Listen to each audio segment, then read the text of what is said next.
Hello hi viewers, welcome to any beauty tips cooking. ఈరోజు కూడా సింపుల్గా బెండకాయ ఫ్రై ఎలా ప్రిపేర్ చేయాలో చెప్తానండి.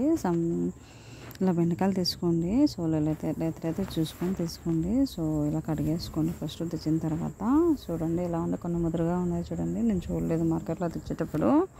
సో అవి మనం ఫిల్టర్ చేసుకోవాలండి. ఇలా తెచ్చిన తర్వాత కడిగేసుకోవాలి బాగా. ఒక 2-3 నిమిషాలు వాటర్లో కడిగేసుకొని కన్నాల గిన్నెలో వడగట్టండి. మీన్స్ వాటర్ పోయేంతవరకు ఉంచండి, లేకపోతే మనకు జిగట వస్తుందండి, బంక్ అనేది వస్తుంది కట్ చేసేటప్పుడు. సో అలా కొంచెంసేపు ఆరబెట్టివ్వండి. తర్వాత ఇలా కట్ చేసుకోండి. నేను రౌండ్గా కట్ చేసుకున్నానండి. సో ఈవెన్ 4 పీసెస్ కూడా కట్ చేసుకొని చేసుకోవచ్చు. ఆ వీడియో కూడా ఈ ఛానల్లో ఉంది. సో ఇలా నేను కట్ చేశాను ఈరోజు అయితే. సో సింపుల్ రెసిపీ అండి. ఈవెన్ బ్యాచిలర్స్ కానీ ఎవరైనా కానీ అప్పుడప్పుడు వంటలు నేర్చుకునే వాళ్ళైనా సింపుల్గా చేసుకోవచ్చు అండి. ఇన్స్టెంట్గా చపాతీ కానీ వేడివేడి అన్నం కానీ రొట్టెలోకి కానీ బాగుంటుందండి, జొన్న రొట్టెలోకి. సో ఇలా కట్ చేసిన తర్వాత ఒక ప్యాన్ పెట్టి ఆయిల్ వేసేయండి. అంతే అండి, సింపుల్. జీలకర్ర ఆవాలు కరివేపాకు యాడ్ చేయండి అంతే. అవసరమైతే ఎండుమిర్చి యాడ్ చేయండి. నేను కారం పొడి యాడ్ చేయాలనుకుని ఎండుమిర్చి యాడ్ చేయలేదండి. దాని తర్వాత వేగిన తర్వాత ఇలా బెండకాయ యాడ్ చేయండి. కట్ చేసిన తర్వాత ఇలా కలిపెట్టండి కొద్దిసేపు బాగా. ఒక మీడియంలో వేయించండి. సో అంతే అండి, సింపుల్గా ఎవరైనా సింపుల్గా చేసుకోవచ్చు. ఇన్స్టెంట్గా అయినా మనం రెడీ చేసుకోవచ్చు అండి. అప్పుడప్పుడు లెంతీ వంటలు చేసుకోకుండా ఇలా ఇన్స్టెంట్గా చేసుకొని వేడివేడి అన్నానికి సూపర్గా ఉంటుందండి. మేము వేడివేడి అన్నాలకే తిన్నాము. ఇలా సాల్ట్ పసుపు యాడ్ చేయండి.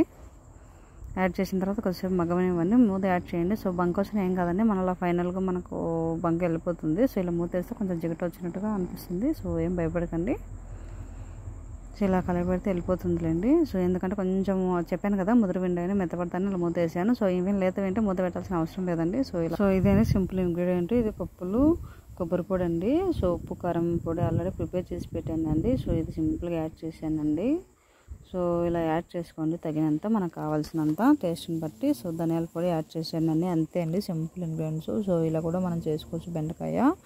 సో ఇలా మనం చెప్పాను కదండి, కొబ్బరి పప్పులో రెడీ చేసి యాడ్ చేసామండి. సో అందులో మనకు ఉప్పు కారం తక్కువైతే మనము మళ్ళీ అడ్జస్ట్ చేసుకోవచ్చు అండి. ఉప్పు కారం కూడా యాడ్ చేసుకోవచ్చు ఎక్స్ట్రాగా. మేమైతే యాడ్ చేయలేదండి. సో సింపుల్గా బాగా కుదిరింది. ఈవెన్ చిన్నపిల్లలైనా బాగా తింటారండి కారం తక్కువ ఉన్నా. సో మీరు మనం కారం ఎక్కువ కావాలనుకున్న యాడ్ చేసుకోవచ్చు అండి. అంతే అండి. సో ఇదండి సింపుల్ ఇంగ్రీడియంట్స్ ఈరోజు బెండకాయ ఫ్రై. సో ఈవెన్ కట్ చేసుకొని పప్పుల పొడి పెట్టైనా చేయొచ్చు. ఆ వీడియో కూడా చేస్తానులేండి. సో అదండి, మీరు కూడా ట్రై చేసేలా నాకు కామెంట్ చేయండి. ఫస్ట్ టైం మా ఛానల్ చూస్తుంటే ప్లీజ్ ఛానల్ లైక్ పెట్టండి. మీ సపోర్ట్ ఉంటే ఇలాంటి మంచి మంచి వీడియో చేస్తూనే ఉంటాను. And one more request, please watch my channel అండి. So please support the channel.